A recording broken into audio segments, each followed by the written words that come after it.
رفقا سلام، خوش اومدید به یه خلاصه فیلم جذاب دیگه. امروز اومدیم یه فیلم به نام آیلین 2023 رو بهتون معرفی کنیم. هشدار اسپویل رو هم بدیم و بریم که شروع کنیم. داستان فیلم امروز از دل تاریکی بین دیوارای زندان میاد که پیوند وحشتناکی بین یه زن و همکار مرموزش شکل میگیره. فیلم با آیلین درونگرا، زنی 24 ساله شروع میشه که به عنوان منشی زندان استخدام میشه. درونگرای اون برقراری ارتباط رو براش سخت کرده و برای همین تمام زندگیشو به کار کردن و مراقبت کردن از پدرش اختصاص داده. یه روز میفهمه که از یکی از نگهبانا خوشش میاد، اما از ترس اینکه پس زده بشه احساسش رو ابراز نمیکنه. بعد از کارش آیلین به یه کافه میره و اونجا اتفاقی همکار سابق پدرش رو میبینه و ازش در مورد پدرش سوال میکنه و آیلین هم میگه که اون حالش خوبه.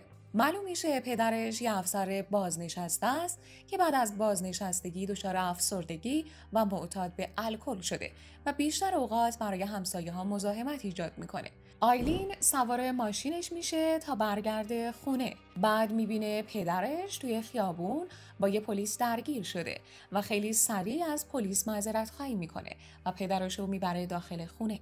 رفتارای پدرش باعث میشه با هم بحثشون بشه و آیلین ازش میخواد که کمتر الکل بخوره، اما پدرش اونو به خاطر مجرد بودنش تحقیر میکنه و با خواهرش که ازدواج کرده مقایسهش میکنه و اونو به خاطر درونگرا بودنش و طرز لباس پوشیدنش مسخرش میکنه. روز بعد آیلین یه خانم خیلی زیبا رو میبینه که به زندان میاد و میفهمه که اون روانشناس جدید زندان ربکاست. بعد از یه جلسه اون متوجه میشه که آیلین دور از همه وایساده و برای همین ربکا میخواد که اول از همه با اون صحبت کنه.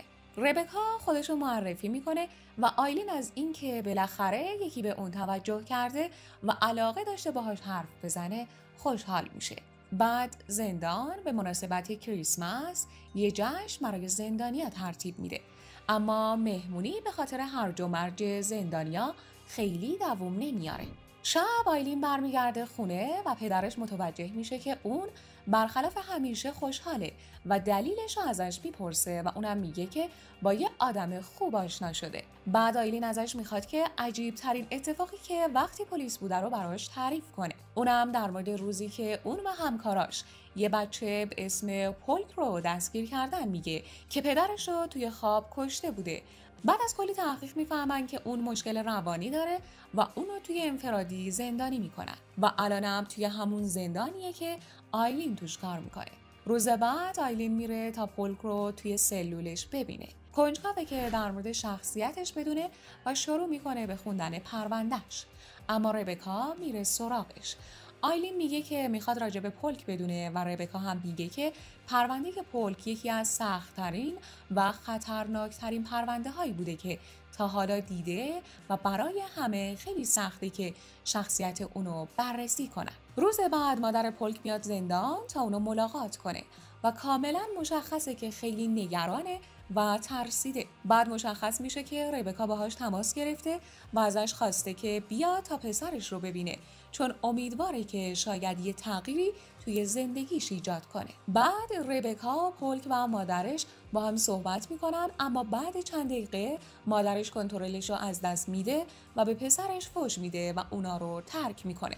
ربکا تصمیم میگیره جلسات درمانی پولک رو توی دفترش ادامه بده و از نگهبان میخواد که اونا رو همراهی نکنه تا پولک احساس راحتی کنه. آیلین هم کنجکاوه که بدون اونا با هم راجع به چی حرف میزنن. میره به دفتر ربکا و تظاهر میکنه که دفترچش رو پیشش جا گذاشته.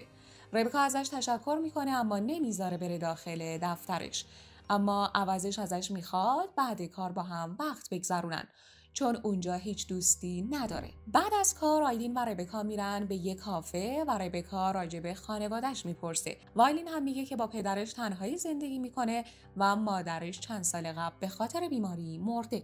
این ربکا رو ناراحت میکنه و اونم میگه که یتیمه و عموش اونو بزرگ کرده. بعد آیلین راجع به برنامه درمانی پولک میپرسه و ربکا در مورد استادی که توی دانشگاه هاروارد باهاش آشنا شده بود میگه که زندانیا رو تشویق کرده مواد استفاده کنن تا بتونن عمیق‌ترین احساسات خودشونو بیان کنن. و در کمال تعجب این کار برای خیلیا جواب داده و این همون کاریه که ربکا میخواد با پولک انجام بده. بعد با هم میرقصن، اما یه مرد مست سعی میکنه اونا رو اذیت کنه، ولی ربکا خیلی سریع اونو میزنه و به رقصش با آیلین ادامه میده. روز بعد آیلین متوجه میشه که کل شب توی ماشین خوابش برده بوده. با اون حجم الکلی که خورده بود به زور خودشو به خونه میرسونه و از پشت پنجره سعی میکنه پدرشو بیدار کنه. اما پدرش به خاطر اینکه اون شب بیرون خونه بوده خیلی ناراحته و بهش اجازه نمیده که بیاد توی خونه. بعد آیلین خودش پنجره رو باز میکنه و میره توی خونه. بعد پدر سوئیچ ماشینشو به عنوان تنبیه ازش میگیره. آیلین برای رفت و آمد ازش میخواد که سوئیچو پس بده، اما پدرش اونو متهم میکنه که بعد از خوردن الکل با یه مرد خوابیده و همین باعث میشه آیلین برای اولین بار جلوی پدرش وایسه و بهش میگه اولین باری نبوده که مشروب خورده و هیچ وقت هم همچین کاری نکرده. بعد میره تا ماشینش رو تمیز کنه که یه افسر پلیس میاد و میگه که همسایه ها از پدرش شکایت کردن چون اون بچه هاشونو با اسلحه تهدید کرده. بعد با هم میرن توی خونه و اسلحه پدرش رو میگیرن و پلیس اسلحه رو به آیلین میده. بعد میره سر کار و وقتی سراغ ربکا رو میگیره میفهمه برای کریسمس رفته و خیلی ناراحت میشه. کل روز رو توی دفتر ربکا میگذرونه و بعد برمیگرده خونه، اما میبینه پدرش روی زمین در حال خونریزی افتاده. سریع اونو میبره بیمارستان و دکتر بهش میگه که به خاطر خوردن زیاد الکل افتاده و زخمی شده و کبدش هم به شدت به مشکل خورده و در معرض خطره. توی خونه آیلین بهش التماس میکنه که الکل رو ترک کنه، اما دوباره شروع میکنه به الکل خوردن و از آیلین میخواد که همراهیش کنه و اونم به خاطر شرایط روحیش باهاش همراهی میکنه. بعد پدرش متوجه میشه که ژاکت مادرش رو پوشیده و با دلتنگی میگه که اونو برای مادرش خریده بوده تا وقتی از بیمارستان اعصاب و روان مرخص شد بتونه یکم از حال بدش رو جبران کنه و میگه که چقدر هنوزم عاشق اونه. بعد آیلین توی وان حموم میشینه تا با مشکلاتش دست و پنجه نرم کنه که پدرش صداش میکنه و میگه که یه نفر به اسم ربکا زنگ زده.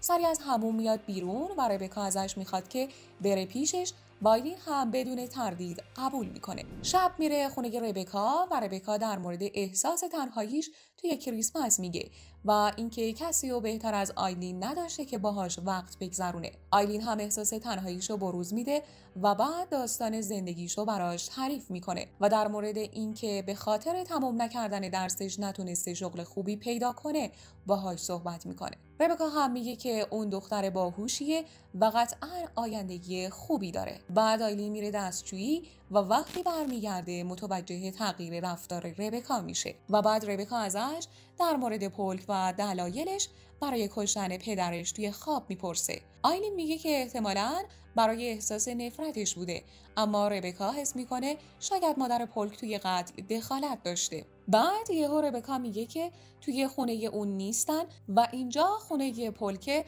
و مادر پولک رو توی زیر زمین زندانی کرده. وقتی آیلین اینو میشنوه سعی میکنه فرار کنه، اما ربکا جلوشو میگیره و اعترافات پولک در مورد بدرفتاری پدرش و بی‌تفاوتی مادرش رو میگه و وقتی میاد تا با مادر پولک حرف بزنه اون بهش حمله میکنه و ربکا مجبور میشه اونو آروم کنه و توی زیر زمین ببندتش. آیلین با توجه به وضعیت ربکا تصمیم میگیره بهش کمک کنه و ربکا میگه باید یه کاری کنید که مادرش اعتراف کنه.